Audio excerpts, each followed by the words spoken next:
had to do it my way, because a lot of the ideas that I have, they didn't pre-exist, so I had to create them.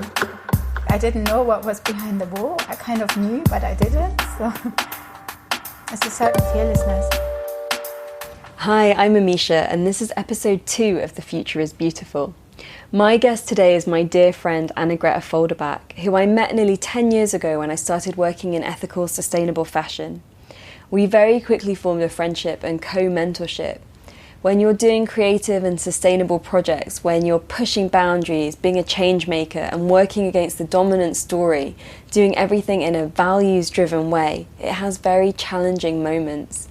And this is when having great friends in the same boat is so key.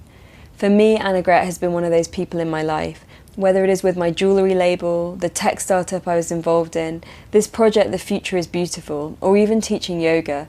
Annegret has always been there, encouraging me to be more of who I am, to dive deeper, to be bolder, to be braver, and she really models this in herself. She's an incredible force of creativity and strength in the world. Her personal story and what she's created with her sustainable fashion label Choolips and her experiential work with the Heart of Luxury is incredibly inspiring. I hope you enjoy getting to know her. Welcome to The Future is Beautiful, with me, your host, Amisha Gadiali. On this show, we explore the weave between politics, spirituality, creativity, and sustainability. Every one of us has ideas and personal experiences to share that can lead us to a brighter future. Despite the challenges we face as a global community, or the pressures that we meet in our daily lives, when we stop and dare to dream, to ask ourselves the big questions and to share what we are already doing, we create the future that we wish to wake up for. That future is beautiful. I'm delighted this week to be joined by designer and creative director Annegret Affolderbach. Welcome. Hello, I'm happy to be here. And Annegret was actually one of the massive supports and contributors to the book The Future is Beautiful, which is what inspired this podcast to kind of move on from the book to go in more detail. So we were just chatting, and actually Annegret revealed to me that she spent a whole weekend thinking about her answers for the book. So I sent out these questions to various people that I had come across or were friends with or were working with or just anyone really, because I really felt like everyone has incredible answers to these questions. And as we were just looking at the book, it turns out that you're one of the only people who has an answer in the book for all of the 4 main questions.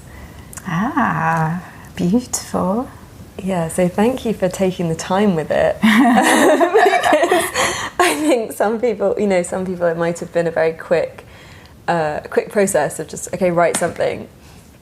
And as we're looking at these answers again, they feel like they've stood the test of time. So these were written in 2010 or 2011. It would have been some point in that time scope, because the first edition of the book came out in 2012. Yeah. I hadn't realized it's been that long. Yeah. That's actually quite amazing. Now reading back over what I actually wrote, it was worth taking a weekend. Yeah, definitely.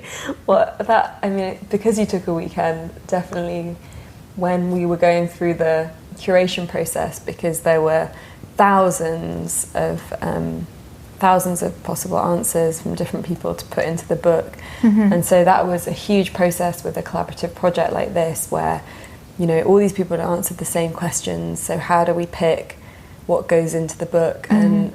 And I don't even know how long I spent. It was quite a process, going through them all, picking out the ones that really stood out, but then making sure that there wasn't repeat and that they flowed together. Yeah. And I didn't at any point really look at the names. It wasn't about the names of who wrote things. It was more just about what was written, because for me the whole point of that project and this project is that every single one of us have ideas, visions, things, actions that shape the future, that we're all creating the future right now. And so it was less about that, and yeah, just interesting to see that I picked you every time. That's beautiful. Yeah. So let's have a look at what you answered, just as a starting point of things that we can talk about.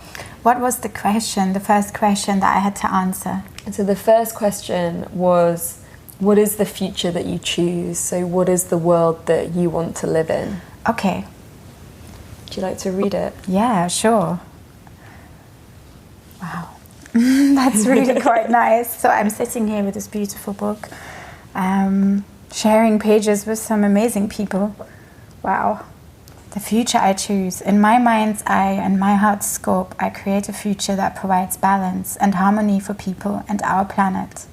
I wish for people to receive more than survival, rather the luxury of having their conscience stirred, the peace to contemplate the futures they would like to shape, the space to discover their talents, and the resources to employ these to make it happen. Beautiful. Thank you. And so when you look at that now, how relevant does it feel to what you're doing 5, 6, 7 years later? Reading that now makes me think that I almost set out my manifesto that weekend. Mm-hmm. And that I've fully grown into that. And that actually every choice that I've made creatively has become more and more and more refined in that direction. Mm-hmm. I feel that I'm fully in that power now to do that work and to contribute these elements in everything that I'm doing creatively. And then actually most of the conversations that I'm experiencing. This is a very big element. Mm-hmm. So I feel it's quite interesting. I definitely feel it's almost like it was sort of a halfway in a decade of development of my personal and my creative development, and now I feel I'm moving on to the next layer of it. Mm-hmm. It's quite powerful actually reading it. Mm-hmm. Well, that was the hope, that by taking time to sit and answer these questions, that we would tune into something of a manifesto, of a way of understanding what our contribution to the world, to the future can be. I think it's amazing so many years later though, that is even more relevant than maybe at the time when I wrote it I was not that conscious of it. Mm-hmm. Now I'm very conscious of this. Mm-hmm. But I've always been doing it. So yeah, it's an interesting one. The second main question in the book was the think section. So what is a think that has informed and inspired the future that you choose? And so the definition of a think would be something that you've come across. So it could have been like a book or a poem or a film or just something that is what helped inspire that vision. Okay. So my think that inspires my vision is people. Their daily joy, their daily grind, their daily courage, their daily tragedy. The knowledge that a world can change when we unite. I grew up in East Germany within the confinements of the war. I spent my childhood standing on tiptoes, trying to peek over the edges and searching for the cracks that would let in the light. I was there when the wall came down. It was a powerful time. My people made it topple. They united, took their courage to the streets, made their voices heard. There were a few weeks after the event when nothing was set in stone. And politics, education, supermarket shelves, all was in suspense. It equipped me with feelings of what I can only describe as freedom, hope, and fearlessness for my future. In essence, it provided the consciousness that I could make it happen my way.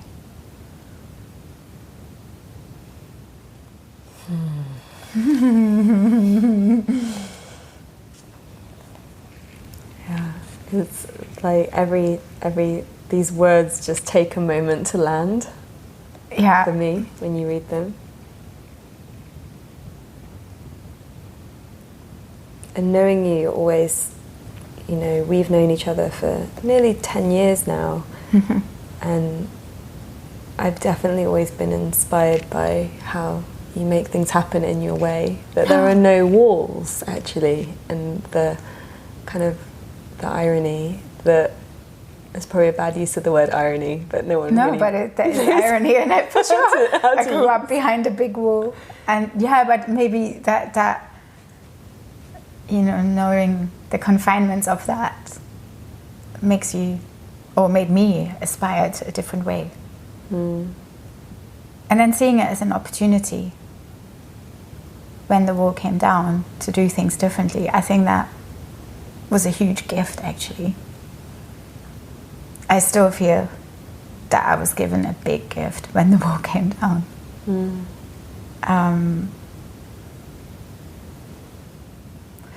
And this whole section is still so relevant to me now. Even more so. I feel I've grown even more into that over the years. Not just in my work, I think in my personal understanding of who I am as well. But yeah, way? In what way? I think I've become more aware of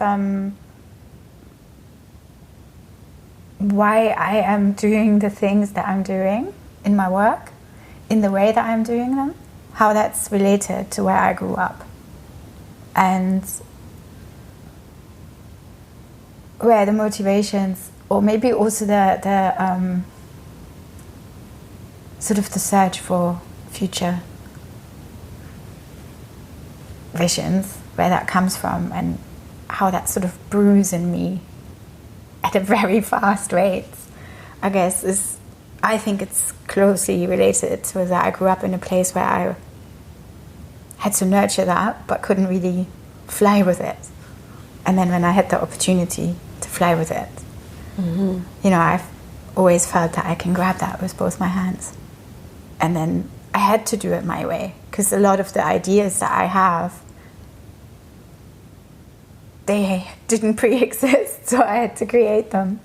And so I guess you're then always in a position to partially carve your own way. Obviously you can lean on maybe other things that have already been created in terms of systems or businesses, but generally with the things that I've gone, there wasn't much there. So yeah, I guess also it's like I didn't know what was behind the wall. I kind of knew, but I didn't. So,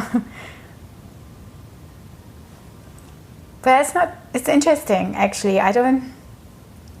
It's a certain fearlessness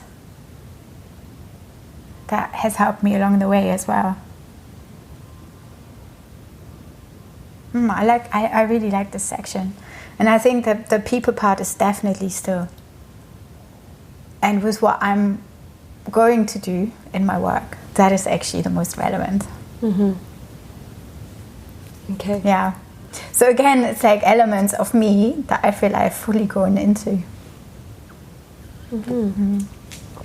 Okay. We'll keep going. Very nice, and then we'll come back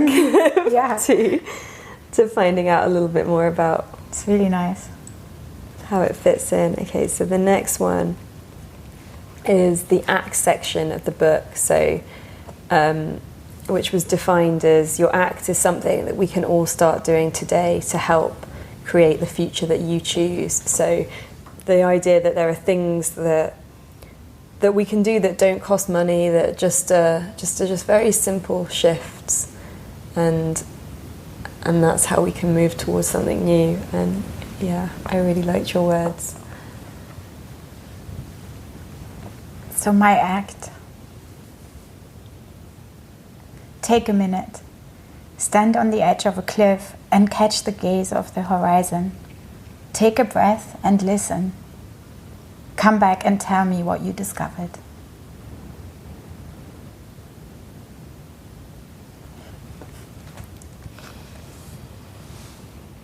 I mean, so much work has grown out of that. It's almost unbelievable. I would say I mean, that's become a tool in my own work, actually. Mm-hmm. And in some of in the experiences that I have created, that's a big element in it.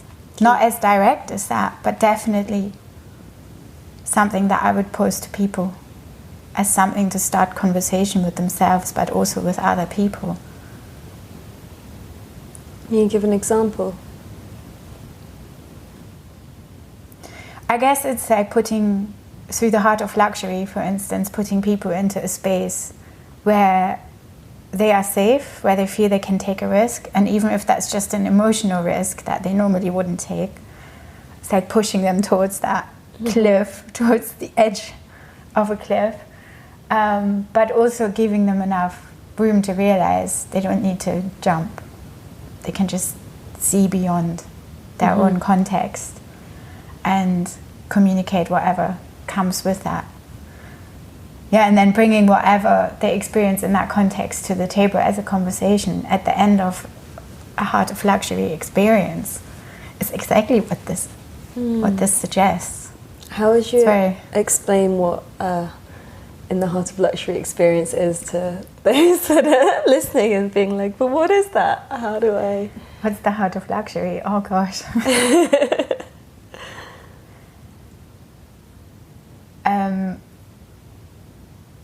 Well, the Heart of Luxury is an experience that's designed to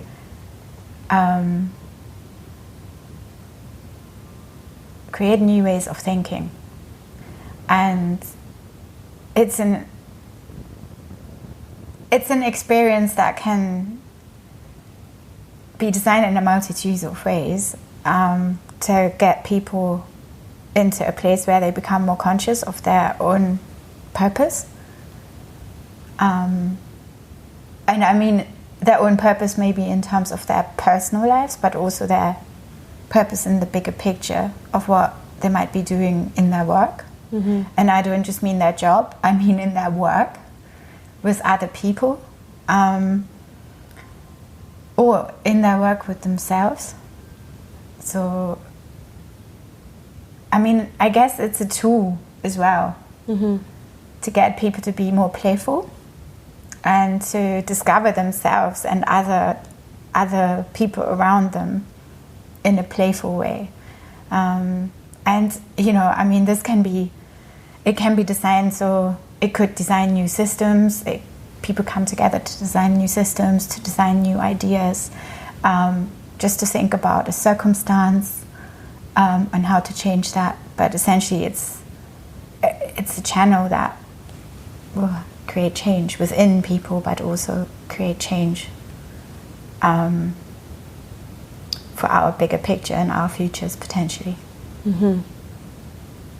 Yeah, it's a beautiful description of something that's really hard to describe. It's very hard to describe because it's meant to have an element of mystery to it, and it does have the mystery because people bring themselves to the table in these experiences, not knowing what's going to happen, and that's part of the magic, that you come together in a space not knowing what you will do, and what in that space, it's always the thing I say, I'm interested in the spaces in between, and that's what the Heart of Luxury is. You know, it's a place in between where it's up to us what we do. What does that mean, the spaces in between? So I guess the space in between, I mean, that can be seen in many ways. In this context, to me, it's where we are at right now and what we bring on a particular day or hour or second. And say you then allow an hour between that point and the point that you go back to that circumstance. Mm-hmm. What happens in that hour in between? Mm-hmm.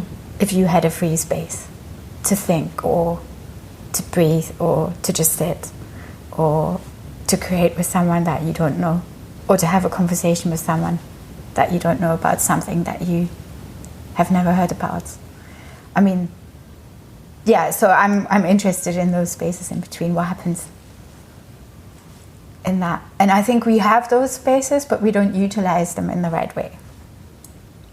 we all have that kind of time. So even if it's just from going from your work to your home or the other way around, that's kind of a space in between. And what we do with that. And most of us, check our phones in all those places in between. And you and I both are guilty of this. Most certainly. I mean, Instagram addictions are real, But it's also communication. I mean, for me, when I look at the smartphone, from where I grew up, where I couldn't connect with people around the world, where that was an absolute no-go and a taboo, to me, the smartphone is absolute magic. And then apps like Instagram or apps like WhatsApp, I mean, my goodness, I can talk to anyone in the world. That's pretty amazing.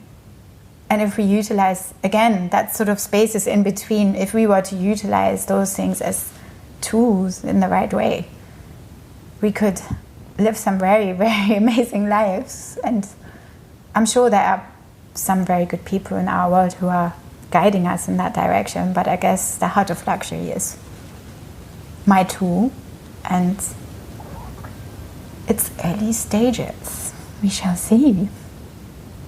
It's funny, I just when you were speaking then, I just realised that I've always thought of you as such a, inspiring kind of global citizen, and that you're very immersed in lots of different cultures, and that your friends are from lots of different cultures, and that you travel, but you don't just travel, you you explore, you make things, you can make connections, you really become part of where you are. And it just dawned on me that you didn't get to leave East Berlin for a huge chunk of your life. Yeah, I was locked up. Yep. How old were you when the wall came down? I was 13. Yeah, so... But it seems like it happened yesterday. I mean, I remember everything about it and about what it felt like growing up in that place. So I think, again, it's kind of relevant. This part is, I've become more and more aware of it. I've become more and more aware of where in the world, where I've traveled, where there are parallels to that kind of upbringing. And I see it from a mile. It's very interesting for me, particularly on this trip that I've just done across South, East and West Africa, the parallels that I've discovered. It's almost bizarre because, East Germany was such a unique, weird place that it's very strange to then, in a very different culture, to discover parallels to that way of being and thinking, or maybe even meet people who've lived through similar systems but in a very different context again. So I'm still digesting all of that, but that's made the world very small for me now.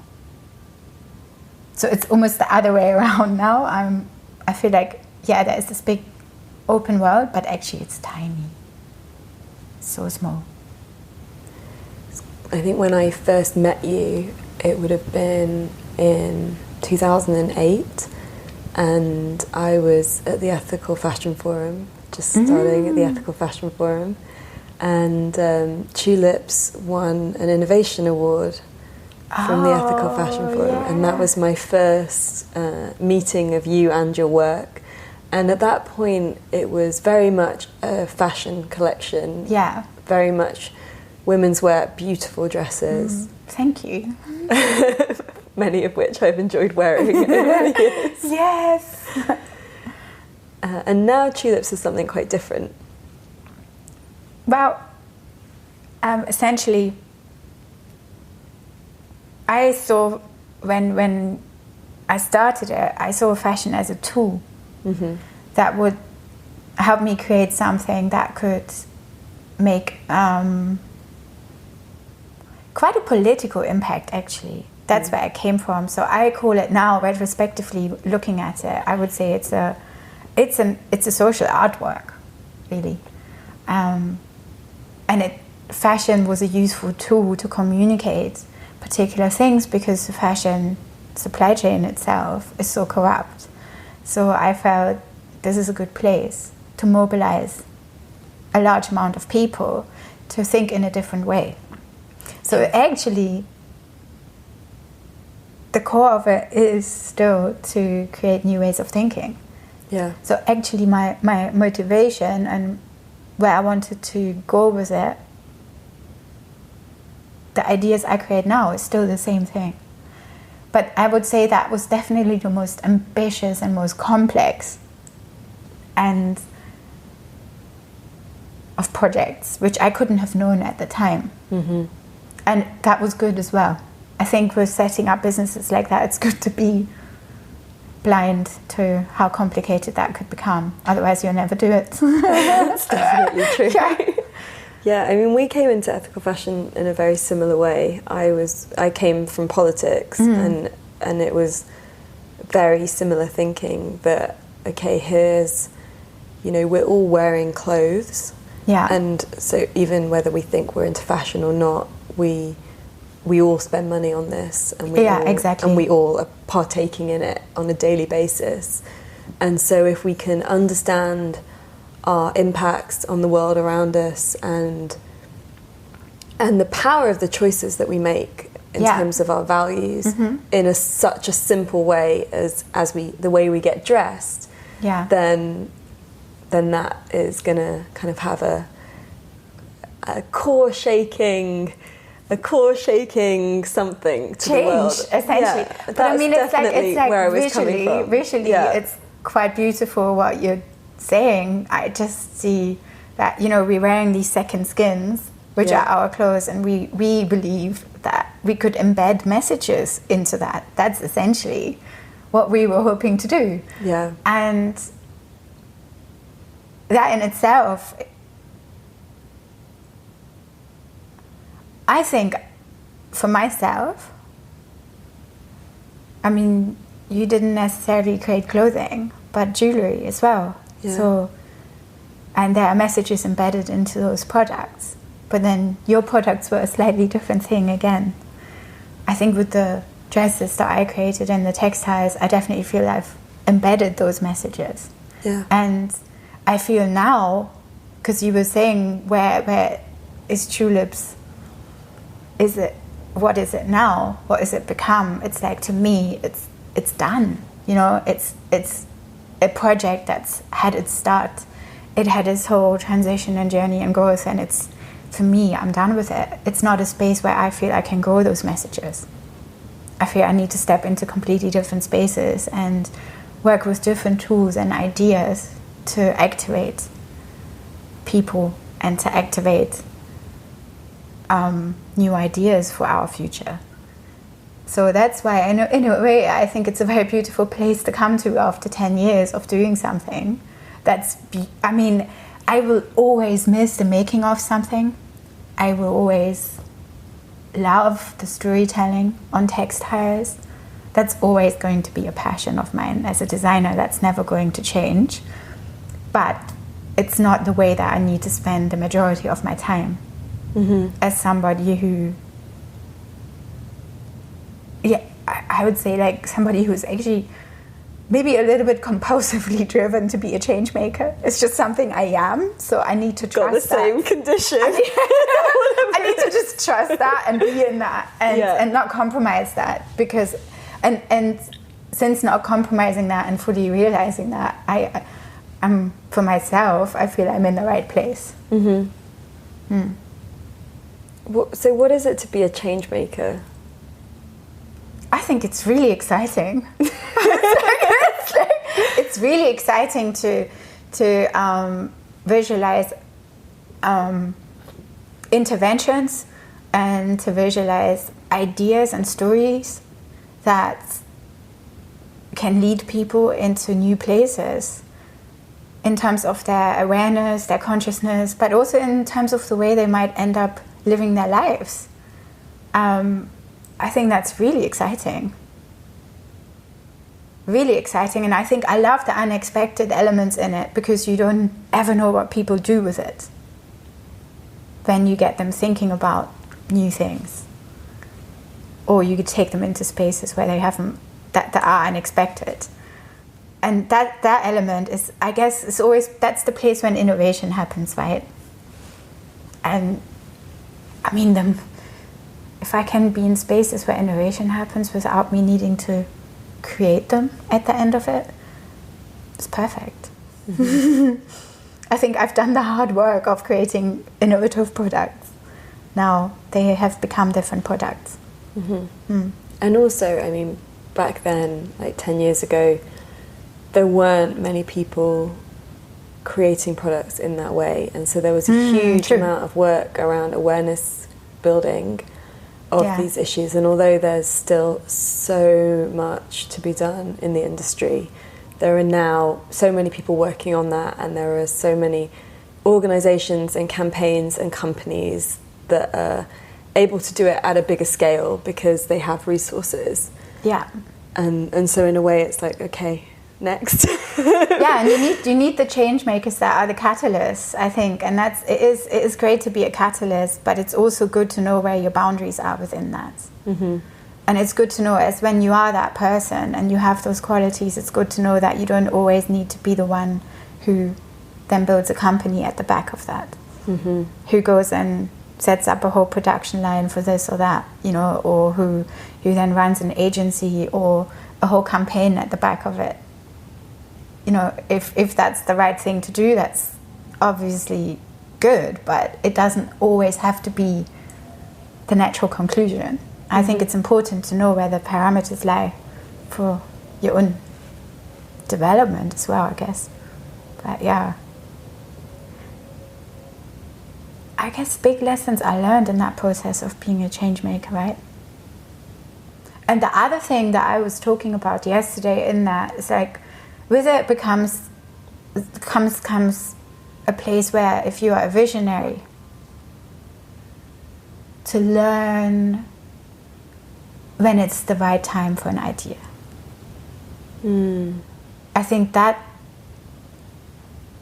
comes with experience, and it comes with nurturing your instincts and trusting them, and that takes time to learn that as well in your creative development. So I think those two things go hand in hand in the change maker's life. And sometimes it's that you only learn that by spending years working on something that the world's not quite ready for yet. Absolutely. And you know, that risk is always there. Even if you're simplifying things, that risk is always there. But I think you can become more instinctive about where to take those ideas. Mm-hmm. At least for me, it's an instinctive process, that part. For some people, it might not be. It might be very deliberate. For me, it's more of an instinctive process. But it's also deciding of where do you want to put your energy that mm-hmm. you've got. You know, it's only so much energy you've got to dispense as a human in your one little life that you've got.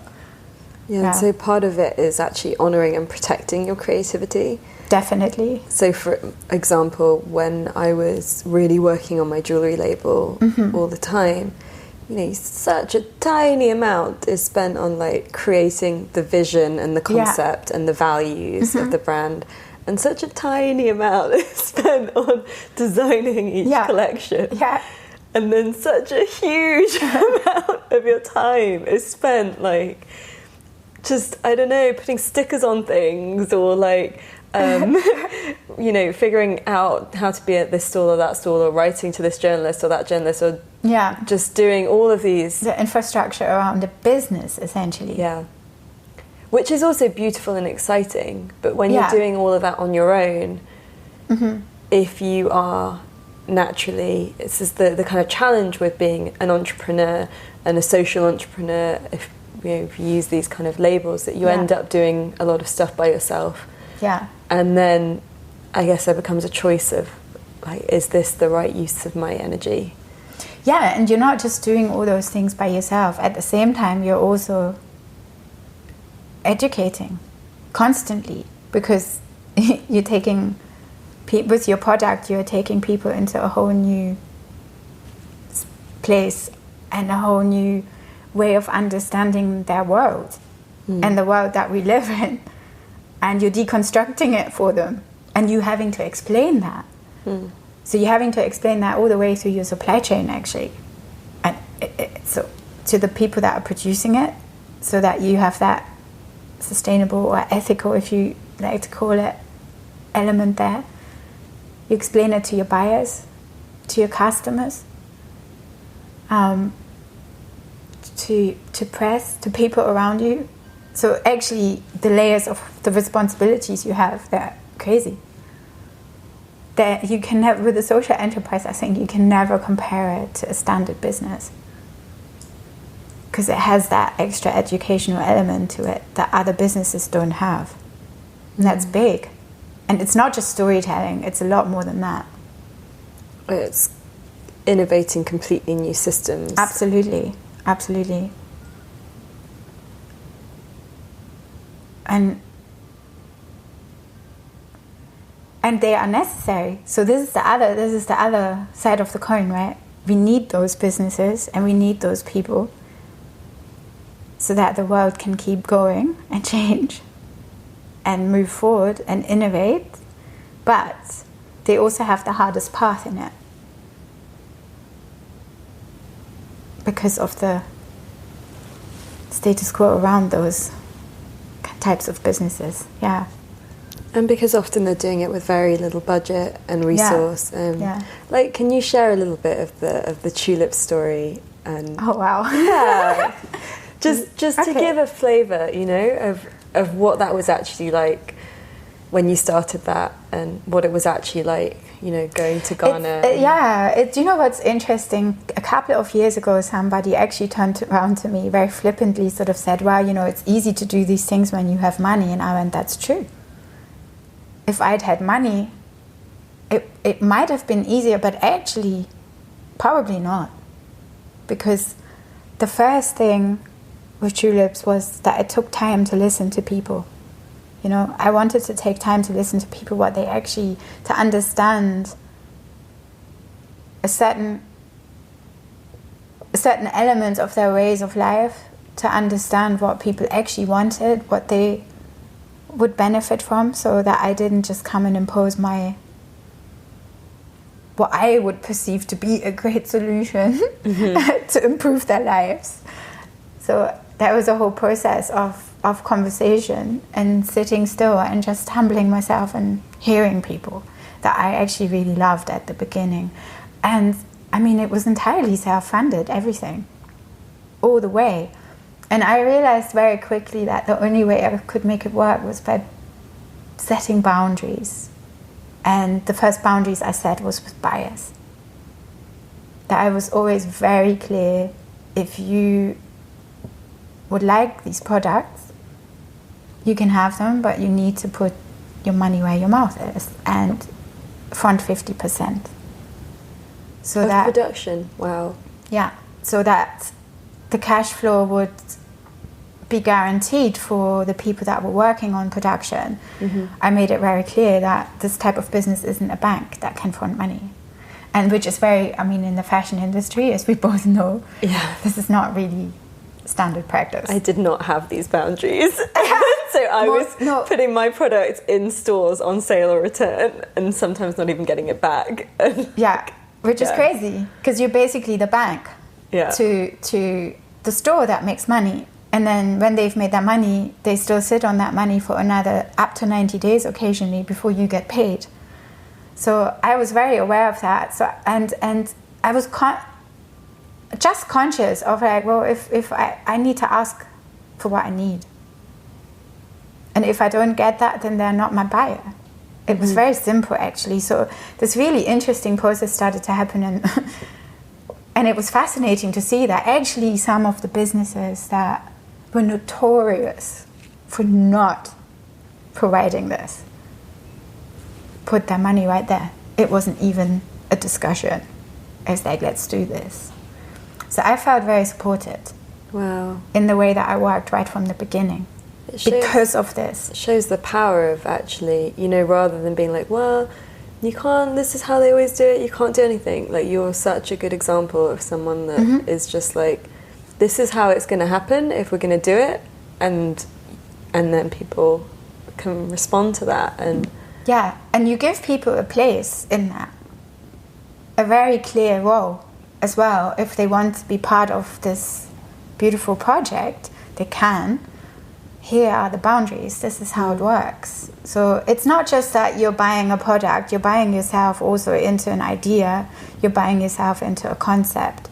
And you I mean, if you think about it, the supply chains that I set up, it was a bargain for the companies that I ended up working with, you know, at the cost that they got it for. It wasn't that they needed to make an investment on top of an order, you know. So, so the beginning of it was me working in 2 different jobs and conceptualizing Choolips for a good year and a half. I just conceptualized. And I simplified and simplified and simplified and simplified. And the first collection were 3 dresses and 2 prints in 2 different colorways. Very, very simple.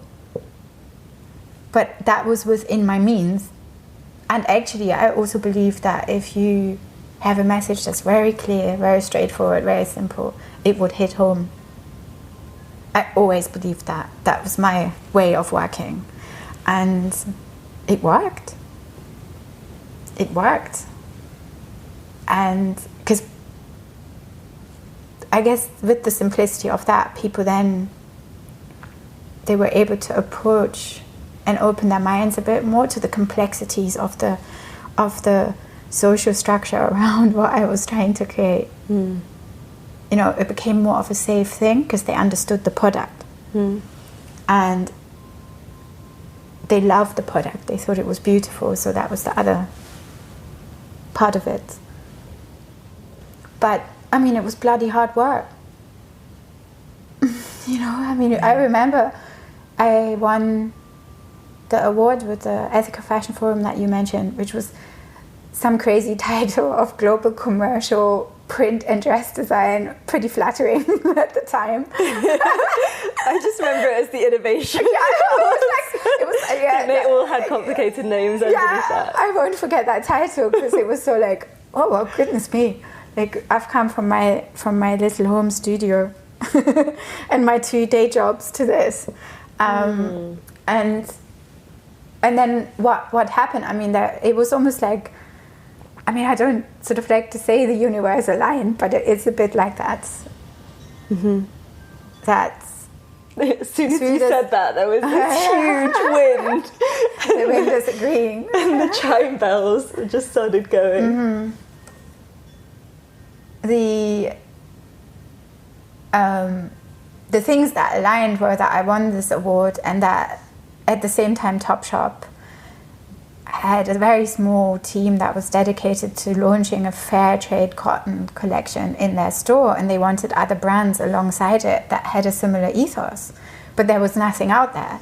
So they'd spread their wings. The Ethical Fashion Forum was trying to grow, and they heard of this competition. So they wrangled their way onto the jury, and they loved the stuff, and they just placed an order. But there was no supply chain. So we had an order, we had a co-op that had produced some samples, but there was no trained supply chain to provide the quality that would sit in Topshop in Oxford Circus in London. You know, and we had a part story to tell about the product, but none of it was refined. And then we had a 4 months turnaround to make it happen, which is steep even if you have a fully functioning supply chain. We didn't have that. I mean, the process, I have to say retrospectively, almost killed me. It was a case of like, wow, do you want it or do you not? Don't you? I'm like, yeah, of course I'm going to go and do it, but to do that in a tropical climate too wasn't exactly fun. So, but the reward then was the fact that it went into the store and it just flew out. And the story was beautifully received by the younger Topshop customer. And so we had a proof Now all of us were like, yes, this works. The world is ready for this. Young people want this. Young people understand what's behind creating a fair and sustainable product. And yeah, so another order was placed. And it just grew from there. And then step by step by step. I guess I kept refining my principles and more boundaries. I kept pushing the price up. That was the other thing for me. Normally, brands work the other way around. They start with a very high price at the beginning of their existence and they start bringing it down over time. I went the other way. Again, that wasn't really very conventional, but it worked. Mm-hmm. Because we grew the value of what was going on, we had to increase the price. We grew the value of our supply chain, and buyers completely understood that. But they understood that because we were transparent about it. So every step of that way and that development and that evolution was explained to a new buyer or the buyers that I was working with already. And so also, I guess at the end of the day, it's all about building relationships and having conversation. And just for, some of our friends listening that might not really know what a supply chain is. Oh, sorry. Big words. It's like, just, can you paint a picture of how did you build a supply chain? I mean, it's just... Okay, so, I guess when you look at a dress, you look at how it's made, all the different things that have gone into it. So you need your thread, you need your cotton, you need your fabric, you need someone who's going to cut the fabric. You might need some buttons, you might need some zips. All of those are sourced from different people, or maybe even varying countries from all around the world, because of the way our production is set up on the global scale. So I very much looked at how can we make things happen with what we have available in Ghana, mm-hmm. without needing to import and adding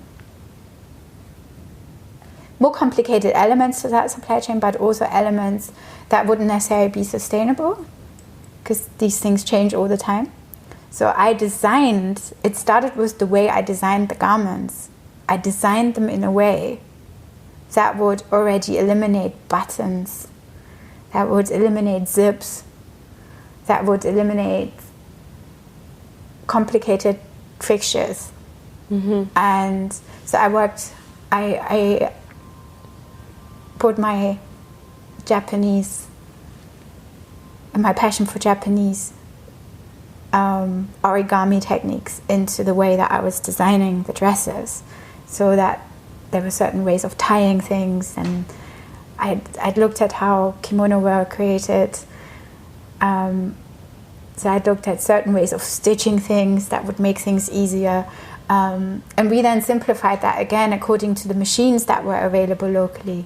Mm-hmm. So it was a process of communication between the women that were working on the products, that were printing the fabrics, the women that were then stitching the dresses. What else goes into that supply chain? You needed to find boxes and packaging, which isn't really available or wasn't available at the time easily. And when you deliver into somewhere like Topshop or ASOS, you have specifications of what you can use for that to deliver into their warehouse. Mm-hmm. So you have a spec for a box. It has to be a very specific size, very specific type of cardboard. You have particular plastic bags that each dress gets wrapped in, and labels and whatever not. And already there we needed to compromise. With boxes, for instance, we only needed, I think we needed 25 boxes, but from China we could order 500. So I was like, there's no way we're going to waste all these boxes. So either we set up another business selling boxes, which is the other option, or we go to Topshop and go, you're going to have to work with us on recycled boxes. And that's how it will be delivered. And we managed to get that. Amazing. Which was, just getting that signed off was a struggle. But we managed to do it. And it's like, that might sound like a little thing, but it's huge in these processes and in the way that these decisions are made. Like, that's not a little thing. Yeah, and you have to imagine, I mean, hundreds of orders arrive in the Topshop or ASOS warehouse every day, so it needs to be very organized. And then shelves are designed to a certain size, so of course the boxes have to be a particular spec. And then our little order comes in from West Africa, and they go, what are these 25 boxes of random sizes? What are we going to do with this? What is this? They just actually point blank would reject it. Mm-hmm. So we had these special permissions to deliver like that, and someone in the warehouse was allocated to repack them in the warehouse, to take the time to do that, and then put them on the shelves so they could then go onto the website and be sold. But it's a long process and it's a big thing. Mm-hmm.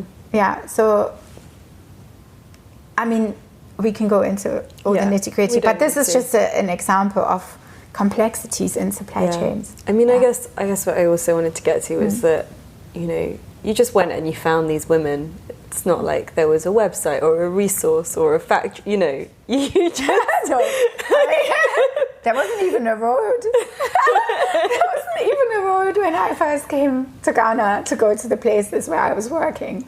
I mean, the infrastructure wasn't there. Mm-hmm. So we had a co-op that had created samples for the competition where I won the award. And they then agreed to do the production. So they allocated women from their co-op, machinists, seamstresses, and batikers, to be trained on this production. So I went and did all the training. I helped them set everything up. Mm-hmm. A horrendous amount of rejections and tears in the first months, but they got up to speed, you know, and the women, what they learned from it, a lot of them established, not just through that experience with Topshop, but through, I guess, having those conversations, their own sense of pride of what quality they wanted to produce locally really grew, which was then again beautiful for the co-op and made their teaching processes a lot more interesting. And they also grew in their expectations on the women. So it was a really nice, it was a tough time for everyone because it was a huge expectation. But in the long run, I think it really pushed everyone to have a bigger vision of what they could do and where they could be. And I'm actually really proud of that. Really proud of that. And again, I was, you know, to be there as a catalyst, to even do that for a community. And then over the years to be able to go back and see what they've done for their own lives with it or not done with it. It's really beautiful, really interesting. And then another just like amazing part of Choolips that I always really liked was that rather than you know, this sort of fast fashion, like, oh, see it, want it, have it. It was like, see it, want it, wait patiently for it. Yeah. And in the meantime, you would share with your customers the journey of the creation of their dress or whatever it was. And so then they would get little notes to say, you know, today this is... Yeah, so there was a whole idea, and this is interesting, where I wonder what year that actually was. I got to a place where I was like, this idea of actually taking people like you and I who just go, like anyone who goes to a shop, to take them behind the scenes of what we were doing really, really interested me. So I designed a website. Oh my goodness, that now makes me think how I did actually start Choolips. Sorry, I should have spoken. I designed a crowdfunding website in 2004, which I floated around, and people were like, what the hell is that? Right? I got some funding, but it didn't get me a long way. But it's now so standard, right? And I'm going, wow, this was too early. That was another thing that was way too early. It just, people were like, what the hell is she doing? And this was the second one now that I'm going to refer to, is another one of those where now actually that's not so off the mark. But when did I do it? It must have been 2009, 2010. Lucy Siegel wrote about it in her book. because she was the first one to place an order, and oh my God, did I shit myself. So I had this idea it would be beautiful that given the kind of supply chain we had, we could be quite responsive in product.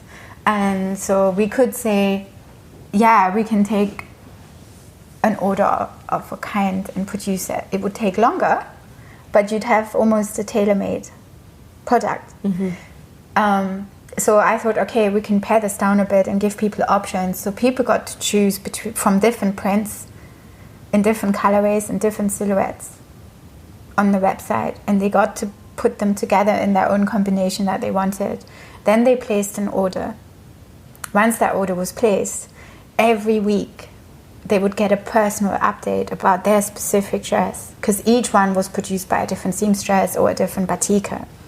So we would actually photograph the process, and then people were provided that information on a weekly basis. And then in week 6, they received their garment, or week 7, whatever it was. And Lucy was one of the first people to place this order, and she absolutely loved it. And I loved it. I was so, like, for me, it'd been this idea, but I loved sharing every time a new piece of information came in. And we're talking, this is pre-WhatsApp, okay? Like, this wasn't that easy for us to... Pre-Instagram.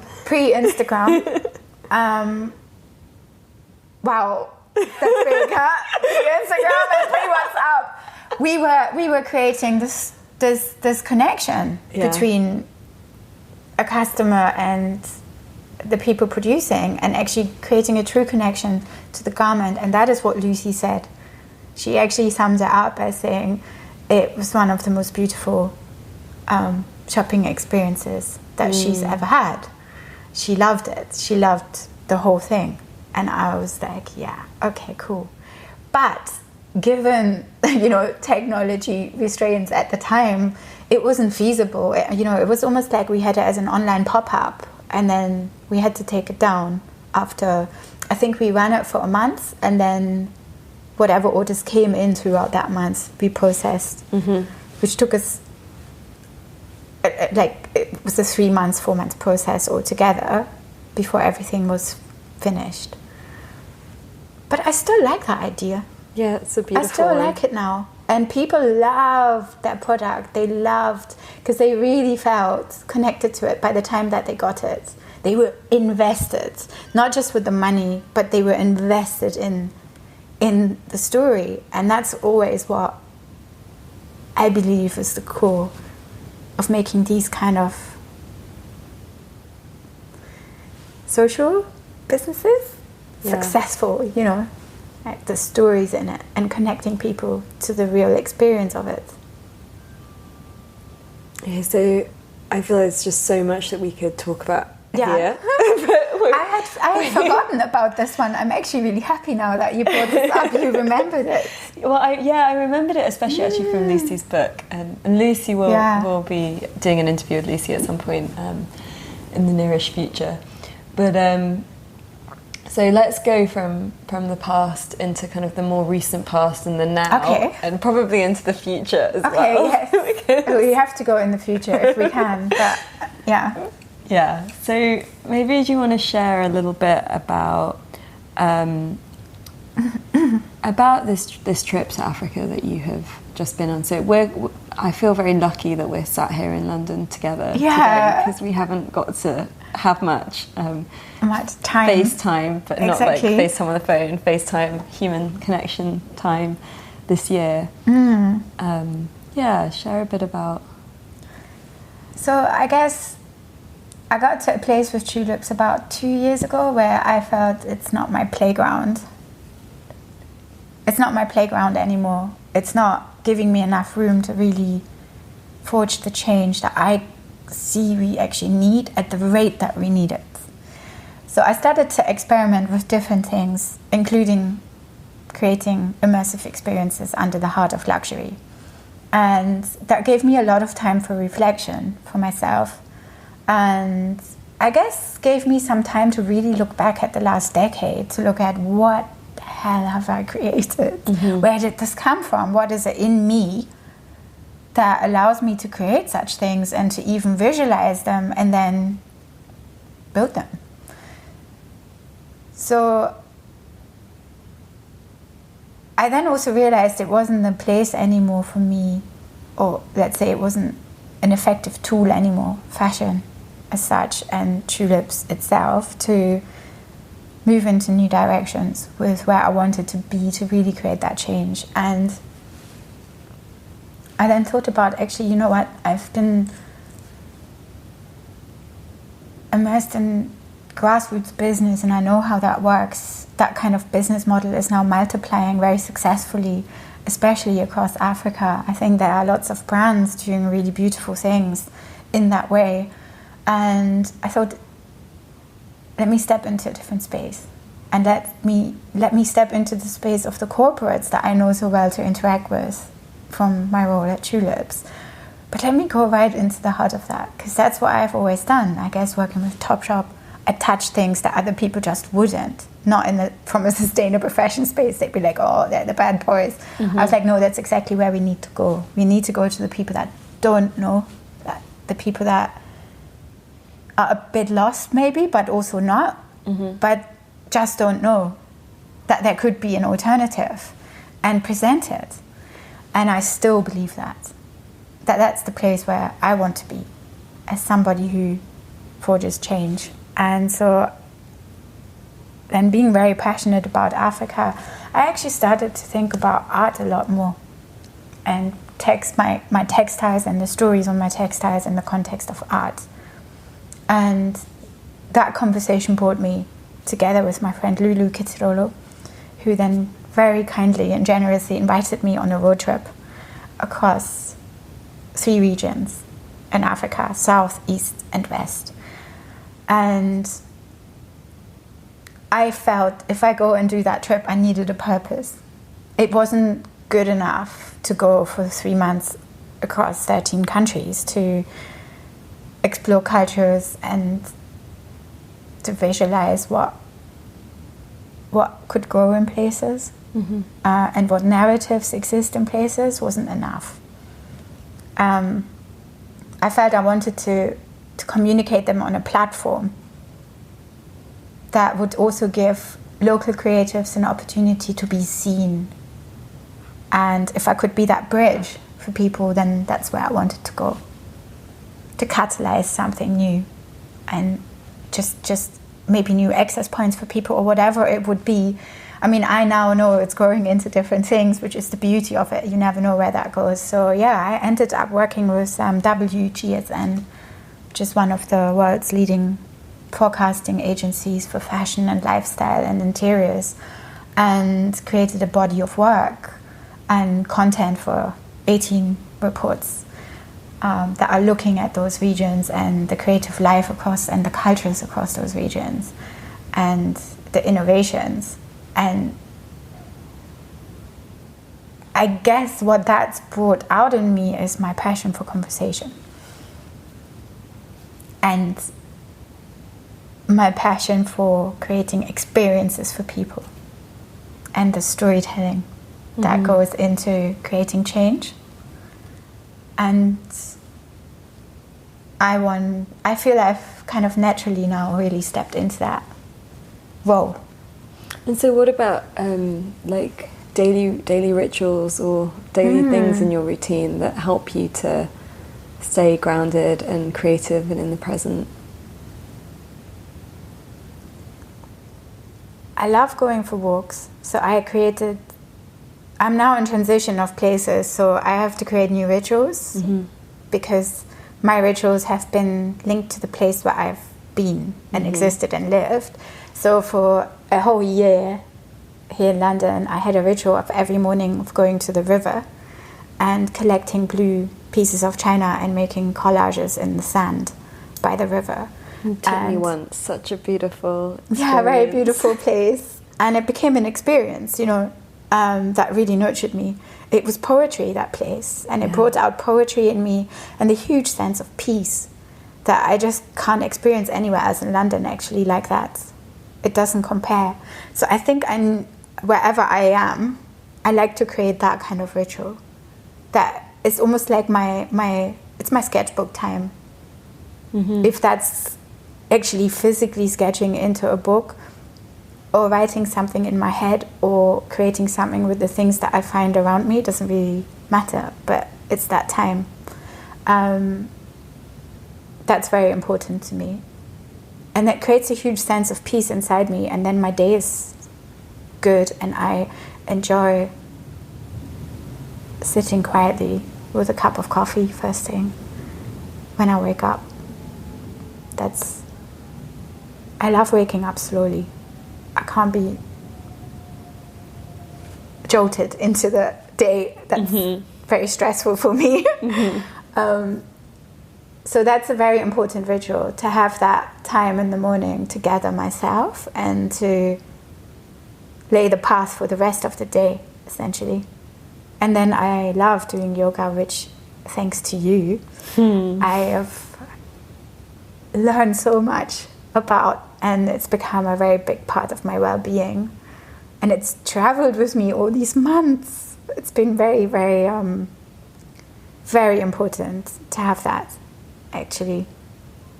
Yeah, and I think the other thing is movement. In the widest sense of the word, movement of my mind, movement of my body, movement between places. That's deeply important as a ritual. Beautiful. And I want to thank you because you, giving your support and your space, your Choolips studio as a space for me to practice teaching yoga, really helped to lay the foundations for me in terms of teaching. Oh, that's beautiful. Yeah. We had some very beautiful ritual times in that space. Yeah. I think, again, maybe it comes back to my surroundings. I love creating spaces and places and adding a narrative that brings rituals to them, that brings a sense of peace to them, so that we can step away from our daily craziness that we experience, especially in London. That's something that you do so beautifully, because when I tap into the feeling of going with you to the river, and you sharing that space with me, or when I tune into, the multiple times that I've been to your studio in London, that there's always that feeling when you arrive. And actually, I also get that feeling from looking at your Instagram feed. Oh, really? That you take me into a space with you. Oh, that's lovely.